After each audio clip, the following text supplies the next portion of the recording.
for Sage 100. And we've been getting a lot of questions about the Magento e-commerce solution and Sage 100 integration. I am going to start with a couple housekeeping notes. There is a question mark and a hand next to your name on the webinar pane.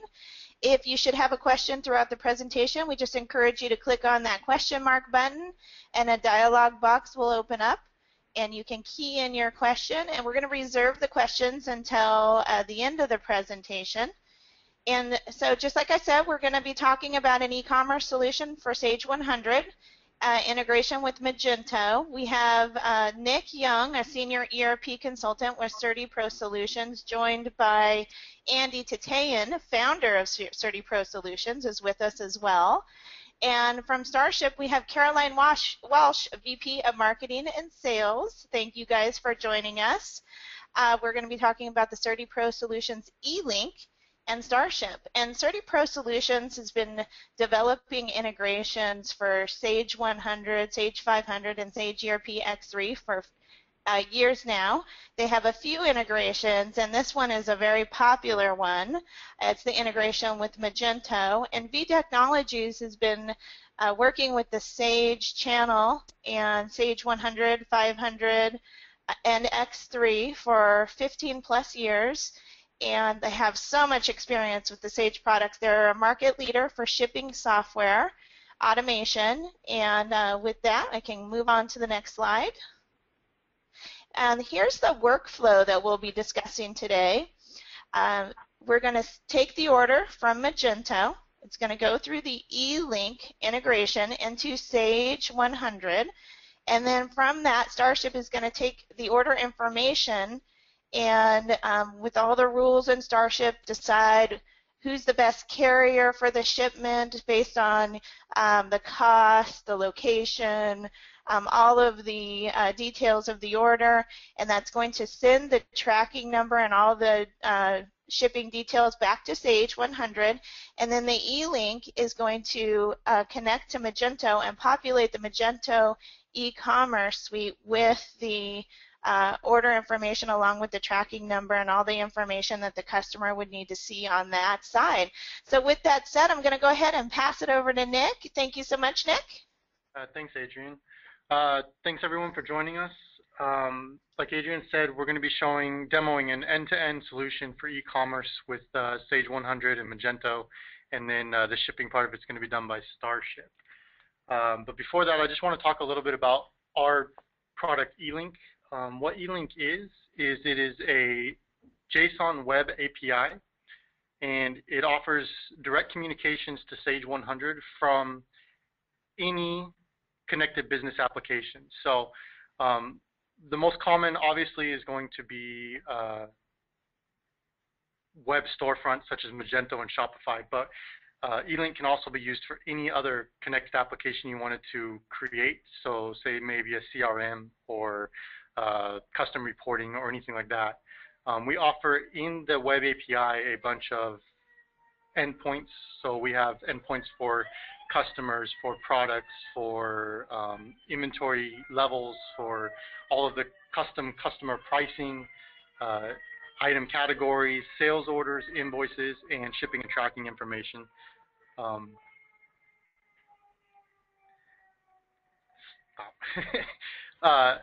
So the one thing about eLink is a standalone product. It is not just for Magento. It works with any other connected business application. We today are going to show you our Magento integration for eLink, which is the next slide. The Magento integration, we actually use our own eLink, and then we create a Magento solution which synchronizes with Sage 100. So eLink offers direct access into Sage 100 real time. Our Magento integration that we've created and sell separately creates a synchronized solution for Sage 100, which I'm going to show you today very shortly. So actually, let's start the demo now. So with our Magento integration, we offer both B2B and B2C solutions. The B2B solution, basically the only difference is the users are created inside of Sage 100. So we give you this web user maintenance window where you can create your web users and then associate them with customers.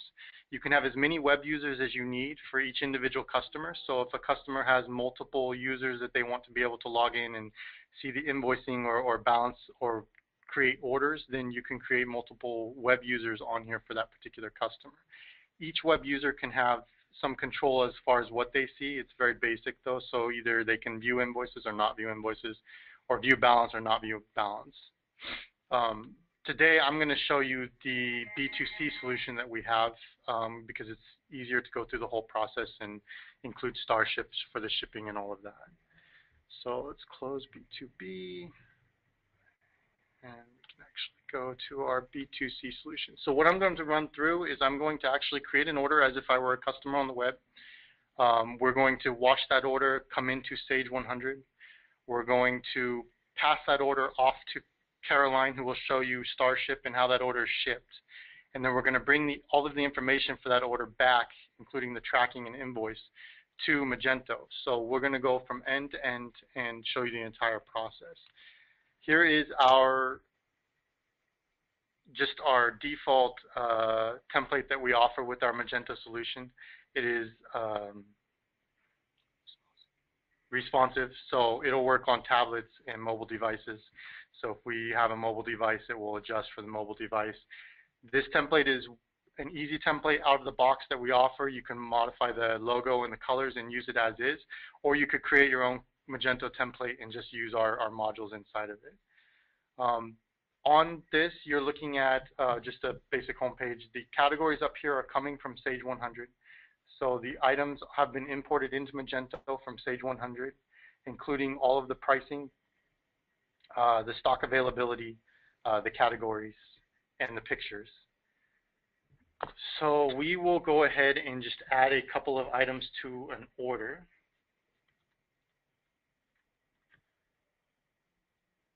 We will start with a file drawer. I know these items have stock and can be shipped today, so we're going to go ahead and add these specific items.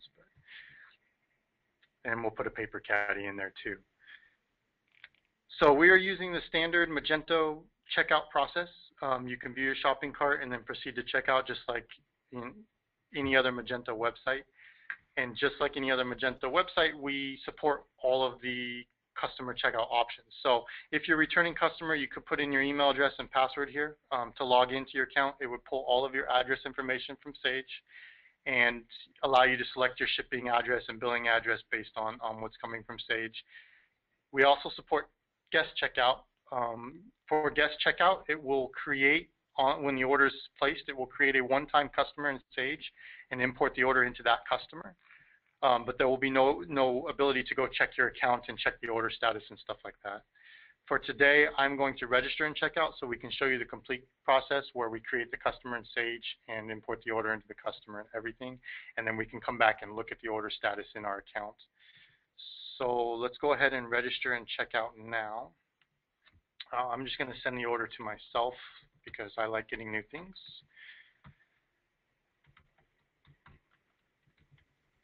Please don't send me spam now.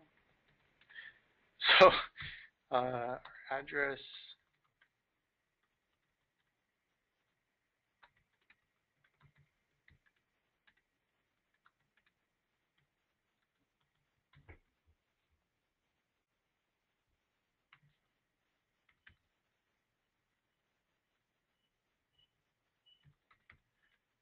Okay, so at the bottom, it's asking me to create a password for the account, so I'm just going to put in a simple password. And then we have the option to either ship to the same address that I just entered for billing, or we can enter a completely different address for shipping. For today, we're just going to ship to the same address.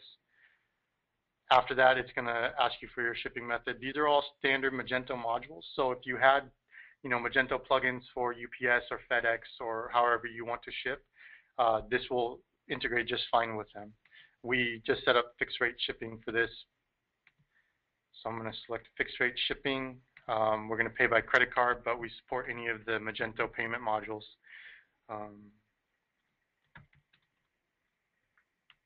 Feel free to copy this credit card and use it. I don't think it'll give you much, but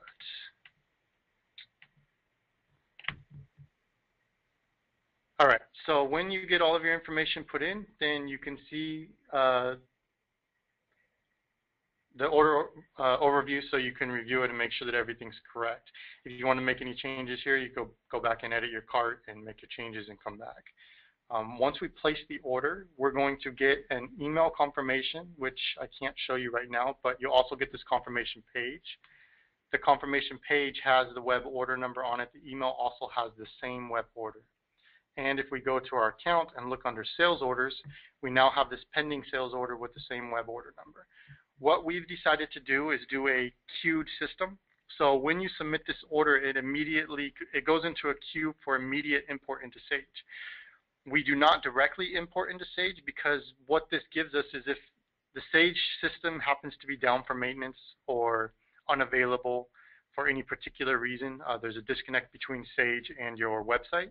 The website can still take orders. It can still give confirmations out, and it can still, you can still see the order status even if Sage wasn't available to import the order. But as soon as Sage is available, then the order will immediately be imported into Sage, and the order will move from pending orders up here down to actual accepted orders down here. So now you can see it was imported into Sage. This is the actual Sage order number. This is the original web order number that you saw in the confirmation. And if you wanted to, you could view the sales order status here with the status, the customer number. This is the customer that was created in Sage, and all of the information. So let's look at that in Sage.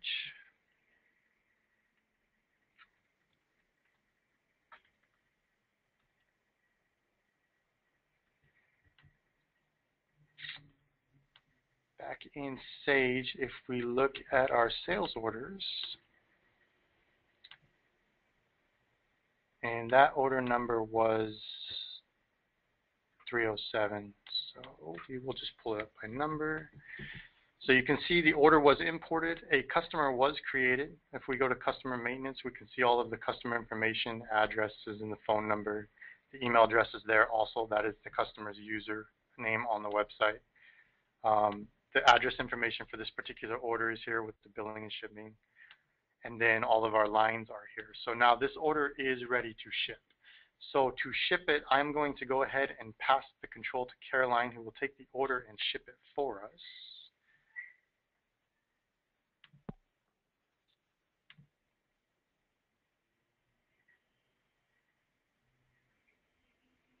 Great, thanks, Nick. Can you see my screen okay? I can. Okay, cool. So after that order is brought into Sage 100 through the CertiPro solution, we're going to go ahead and ship it. You can just enter, scan, or browse for the order number, and Starship will go out to the Sage 100 database, pull all the information in, including header and line item information, and then allow you to ship this. So in the left-hand pane here, you're going to see just an overview of this particular order, the source information, the order, and the company that we're shipping from, how Starship translated the ship via as second day error in this case, the sender as well as the recipient. And here we're also have the address validation. It looks like this is a valid address for us. We're also going to, Starship does have its own email notification, but in this case I also have a Quantum View Notify set up to go for the salesperson that's associated to this order. So this can be the actual salesperson inside of Sage, or you can make this a fixed value if you'd like. But the salesperson will get notified of the exceptions. So if for some reason the package is not going to make it in time, they can be proactive and provide the customer with an update and just provide that extra level of customer service. So in the bottom of this area here, you'll see that we have the items packaged here. Starship's actually utilizing what we call our packaging scenarios to automatically define how these are going to be boxed up. So if you use case packs, or if you always have one-to-one scenarios, you can actually just have the items automatically packed so you can make the shipping process more efficient. I'm just going to process the shipment then, and we're going to produce the barcoded shipping label, and then update Sage 100. So we shipped against the order, and Starship will create the invoice as a result of that. Here's the one of the labels that are going out. So this is what we call our smart label. It's a combination of the shipping label plus the packing list on an 8.5 by 11. Typically the shipping label in this case is on a little die cut area. Starship also supports printing the packing list directly to a thermal label printer and having this shipping label also print to thermal. And just so you know, these don't typically come up on screen like this. I'm just showing you this for demo purposes.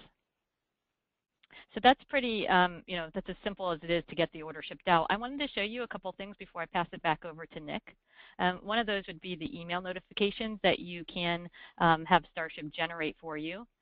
So Starship can generate these on the fly and process these as you're shipping so that your customers can be notified as quickly as possible that it's actually been shipped out. And you can also include your own templates.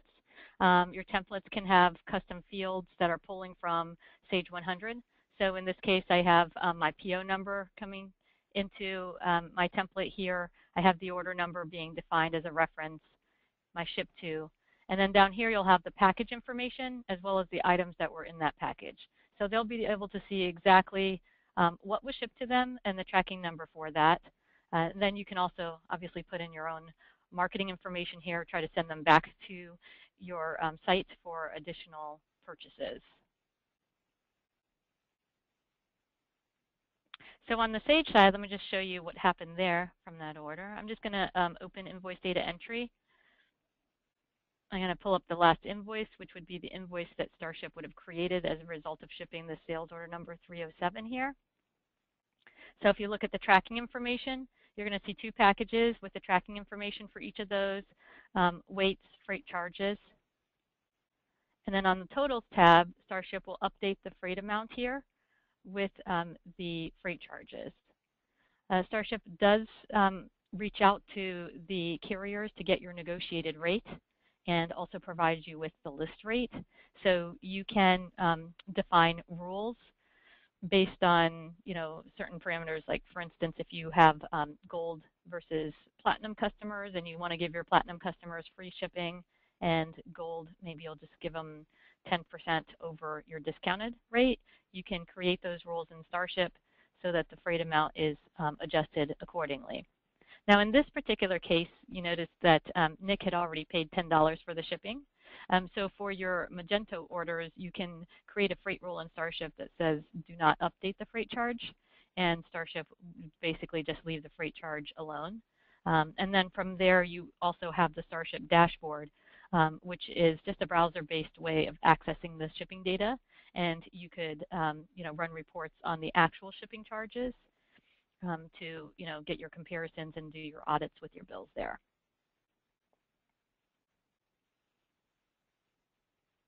Okay, I'm going to pass it back to Nick so he can take that invoice and send it back over to Magento and show you what that looks like.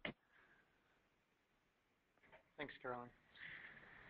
All right, so now that our order has been shipped, let me get rid of this bouncing box on the bottom. Oh, I have to show my screen first. Okay, can you guys see my screen now? Okay, so now that the order has been shipped, Sage will, our Magento plugin will grab that information from Sage, and it should show up if we go look at our sales orders. Now we have invoice information for this sales order. From the sales order list, we can actually click on the invoice and view the invoice directly, or we can go to our invoices list, which will also show the sales order, the invoice, and all of the tracking information that was brought back. So from either list, you can get to the invoice. If we look at the invoice detail, we see all the same information we saw, but it will add the tracking numbers to the bottom. From the actual invoice, if you want to go back and look at the sales order, say an item was back ordered, we can go back and look at the sales order and see, the back ordered items. And if there were multiple invoices shipped against the back order, then we could look at each invoice individually here as well. I believe that is from the end to end. So I'm going to go ahead and pass it back to Adrian. I just still want to thank everybody for coming out and watching. Adrian, you want to take, or you want to go to the slides? Okay, so Adrian. Yes, thank you so much, Nick and Caroline. We do have several questions here, everybody. I would be hopeful if I could launch a poll here for the audience to answer these couple polls that we're going to be launching. There's only 2. So let me go ahead and launch those polls now. Are you interested in learning more about the Magento Sage 100 integration? And look, I spelled integration wrong. Little character there for you. And then let's see here. Timothy, thank you so much for this question. If you are pulling orders with Starship and not pushing orders from Sage, how do you handle backorder or dropship items? Hey, this is Caroline. So I guess I really didn't go into too much detail and show you all the item functionality from this. I'm thinking that because you're saying pushing orders, you might be using the Starship link from shipping data entry. The interface that I'm showing you today is what we call our BOI interface. It uses the BOI architecture to access the data direct, so the order can initiate from the Starship screen. Once you're in the Starship screen, you can select an item and just change the shipped quantity. By default, the shipped quantity will be set as equal to the ordered quantity, which is basically shipping complete. But if you modified that, so let's just say you had 10 ordered and you can only ship 9, Starship would back order that one remaining quantity when it creates the invoice. And we have another question here. Does the order get checked against Sage credit limits? Thank you, Martin. Yeah, we're also using the BOI for importing the orders. So it will go through all of the checks as if the order was put in directly into Sage. And is it possible to have the web checkout use Starship to calculate freight charges? Hey, Adrian? Uh-huh. Was that a question to me? Because I just got off of the line and I just logged back in. Can you no problem. repeat, please? Sure. Is it possible to have the web checkout use Starship to calculate freight charges? You know what, we do actually have, if you're familiar with Starship in Sage, how we have the rate quote functionality from sales order, that's actually an integration that we developed using our own rating API component. So that is possible, but there would have to be some development done in order for you to get to that point. And thank you, Sean, for that question. Can an existing order be modified in Magento? Thank you, Bob. Not currently. That would require customization as well. All modifications would have to be done in Sage, and it will import back into Magento. And Alex, thank you for this question. Do we need e-business web services? Can you repeat that question? The question is, if they're asking if they have to have e-business web services to use this Magento integration? No, we are a standalone product.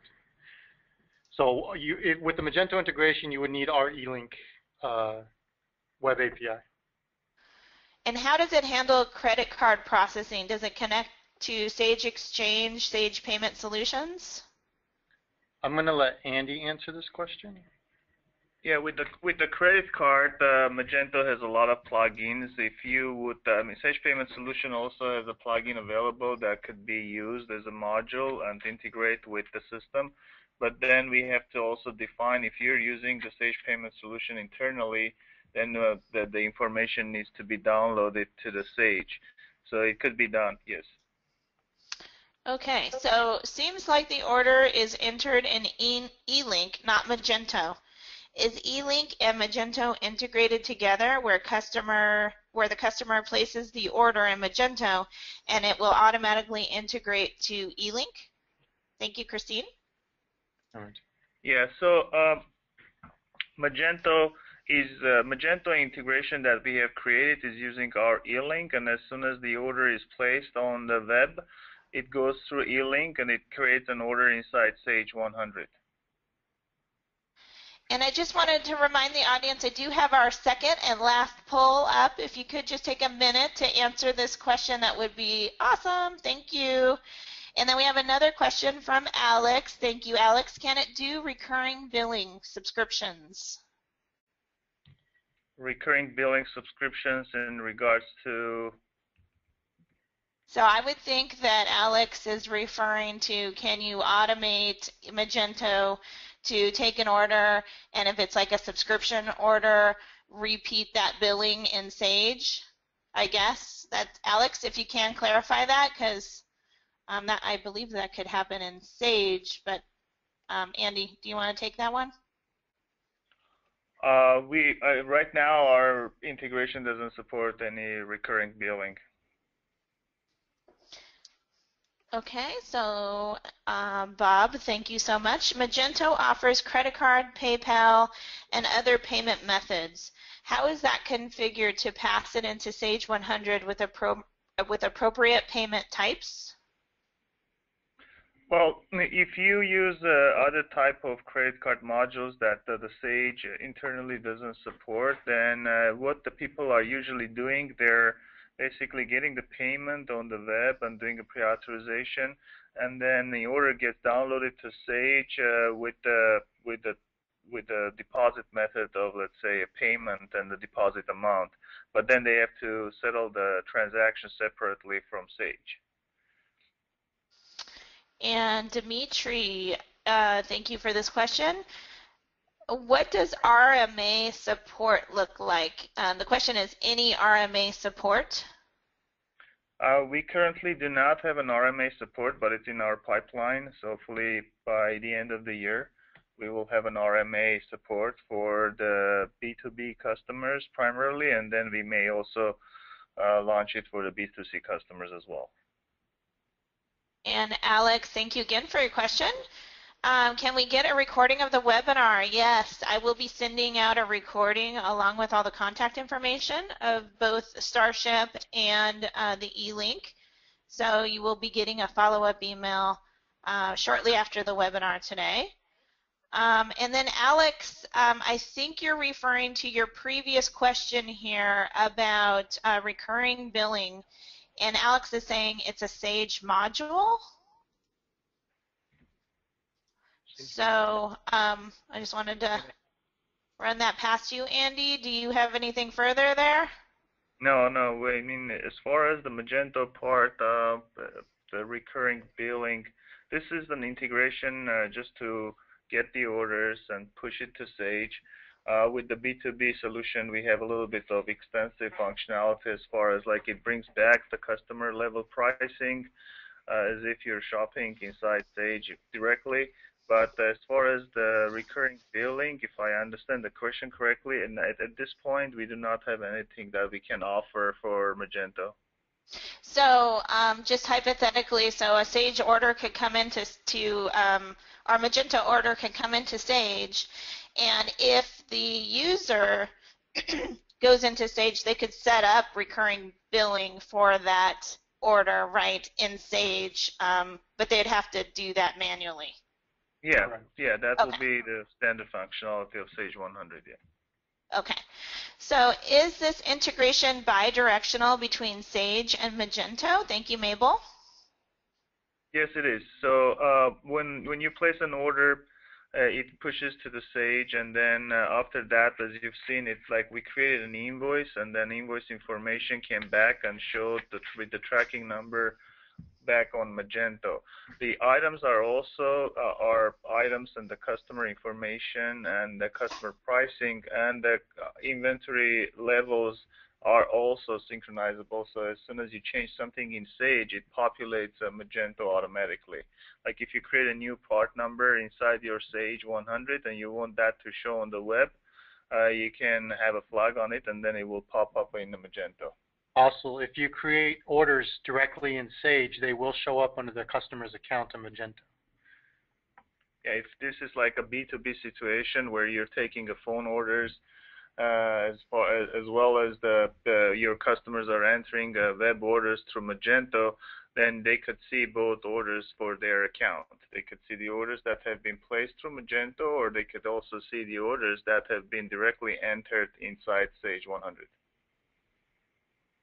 And where does the eLink software reside? Is this local or hosted? Thank you, Timothy. Yeah, it's actually going to be installed on a Sage 100. It's not a hosted system, no. You don't have to pay any hosting fees for that. And how long does it take to set up B2B website and the whole process? And what is the merchant you use? To set up the B2B, if you would just use our standard template, it could take from between like 2 weeks to 3 weeks, just to basically get everything connected properly, have all your firewalls configured properly. At this point, in regards to the credit card, there is, I mean, from each account, everybody is using their own credit card integration. We will be offering the Sage Payment Solution integration from end to end. Like, meaning like you will be able to place an order on a Sage Payment Solution, and they will download that into the Sage 100, assuming that they're using a Sage Payment Solution internally.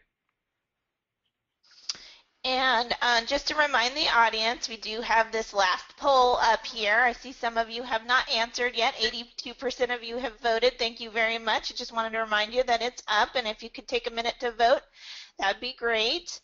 And then we have a question here. How are kits handled?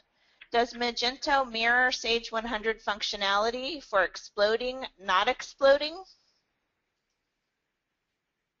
It shows an individual item. Yeah, it shows as an individual items. Yeah, if it's a kit, it will show as an individual item. Then they will be able to place an order for those items. And if an order is back ordered in Sage 100, does it show up as back ordered on the web order history? Yes. Thank you, Sean. Yes, that's true. We have an order status. Do the people see our screen? Yeah.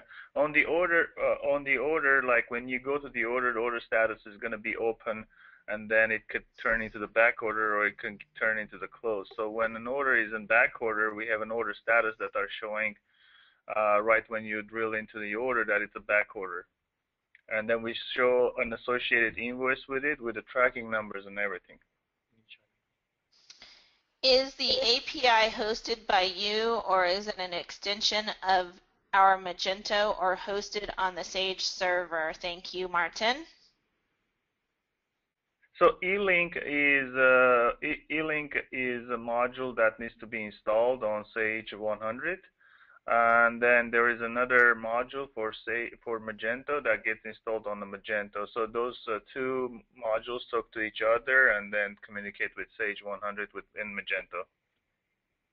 So it's not a hosted system, so we're not hosting it. So it gets installed on the client server. And we have quite a few more questions. Thank you, everybody, for your interest in asking these questions. Caroline, this one is for you. Thank you, Christine. How does Starship handle partial payment if we have an order for 5 units but only 3 units in stock? Well, if you bring the order into Starship, it's going to use the order quantity as the quantity to ship. If you then find that you only have 3 on your shelves to actually ship, you would go into Starship and modify the ship quantity from 5 to 3. And then those additional 2 that you weren't able to ship would then be back ordered on the invoice. And we have a question from Matt. Does the integration support sales order, accounts receivable, UDF during sync? The UDFs could be supported, but it's going to be changed from client to client. So if you're going to get our eLink and you have a special requirement, we as a developer partner, we can customize that for you, as we created this from the scratch. And and then your system will support the UDFs. But it has to be pretty much you create the UDF, you tell us the name, and we support it, because UDF can have different names out of the box. We don't know which UDF is going to be used and what the name is going to be, what the type of that field is going to be. So out of the box, the UDF is not supported, but as soon as you create a new UDF, then we can put that into your system. And then just to add to that, I mean, if you have UDFs that were created through the eLink solution when you create the Sage 100 document, those would also be available to you from the Starship perspective. So if you wanted to pull those in to either print on the email or to print on your labels or your packing list, you could do that. And then is the eLink integration with Sage, does it stop at the sales order? Can it extend to the purchase order? Thank you, Christine. Yes, that's true. Like as we go through this process, the eLink is out there for almost 2.5 years, and we've been adding functionalities into it from the day first. And if there is a requirement, we will definitely create that in there. It's extendable to any objects that you would be interested in communicating with Sage 100. So oh, go ahead. Yeah, right now it's mainly the customer's pricing, inventory level, inventory pricing by customer, and all that information. But it could be extended to have also purchase orders, vendors, and other objects. And we have a question from Mr. Bindra. Thank you. Where does the software install, and what is the price? The software, as far as the eLink, gets installed in the Sage server. And then regarding the pricing, we have contact information here. Please contact Eddie Diaz, our Director of Sales, and he'll be able to help you with the pricing. And I'll put that contact information up. We are at 94% voted. So if we can get to 100%, that would be great. But I'll put the contact information up right after this next question. Will eLink push the JPEG images from inventory maintenance up to Magento? Thank you, Bob. Yeah, that's true. You can use Sage images, but most of the time, what happens is we have a way of synchronizing your product into Magento, and we can have it turned off synchronization only to update the inventory level and the pricing. Because a lot of places that when they implement Magento, they would like to have their own description. They would like to have multiple images. The images out of the box from Sage, we synchronize it to Magento. But you can go and change and update or put more pictures into Magento for item. And if Magento is hosted on an external server and Sage is running in-house behind firewalls, does the web server need to be able to directly access the Sage machine, or will everything work fine as long as the Sage machine can access the Magento server? We would have to work with the network administrator to open ports through the firewall so that we could actually access the API on the Sage server. So it's not connecting out. You do have to connect into the Sage server. And we have another question from Mr. Bindra. Thank you so much. Can this link be installed by resellers, or does it have to be done by you only? Well, the resellers have to come up on the speed as far as what the installation is going to be. Right now, we're the ones who are actually installing, and when we do the installation, a lot of time resellers are shadowing us with the installation. So like in the next ones, maybe they'll be able to do it. And, you know, for things like that recurring billing and other Sage inherent expertise, it's always great to have your reseller shadowing you for, you know, anything external that might relate to this, right? Yes, correct. Yeah. So or can the product descriptions in Magento be different than in Sage? Yes, so when you do the initial syncing, you can push all of your products from Sage to Magento to streamline the process of creating the items inside Magento. Then you have an option inside the Magento module to tell don't update the product descriptions from Sage anymore. And then you have an option inside Magento to put your own description, meta description, meta titles. So this will not get overwritten by Sage in the next sync. So these are all optional, and the answer is yes. And can product information be imported into Sage from Magento? Thank you, Mabel. Yes, I believe I just answered to that question. No? Okay. Can you add items in Magento and have it? Oh, no. When you're adding an item inside Magento, it doesn't push to Sage, no. Okay. And what level of encryption is used in the bridge between Magento and Sage? I mean, we're using standard HTTPS protocols, and then we're using private and public key hashing for the connection between the two. So it's all industry standard right now.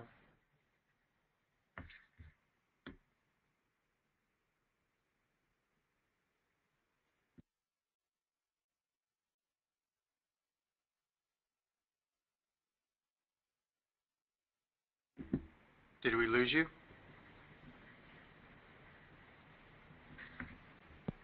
Hey guys, I think Adrian dropped off. Sorry. I put myself on Adrian. mute for a second.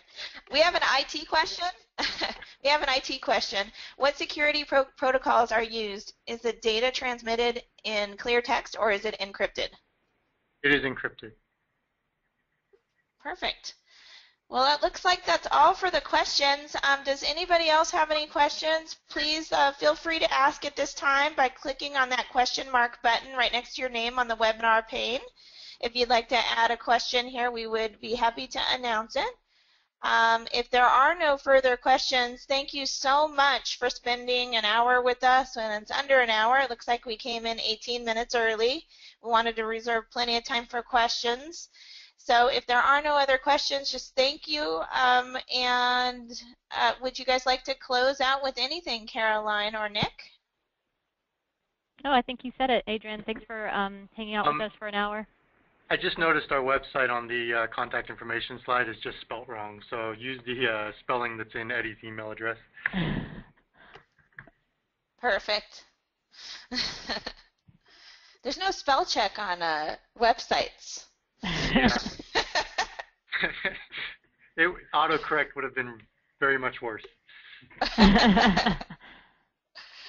So anyway, well, we will be in touch with you with a follow-up email shortly. And thanks again, everybody. Have a fantastic day. Thanks, guys. That was good. Thank you. All right, take care. Bye-bye.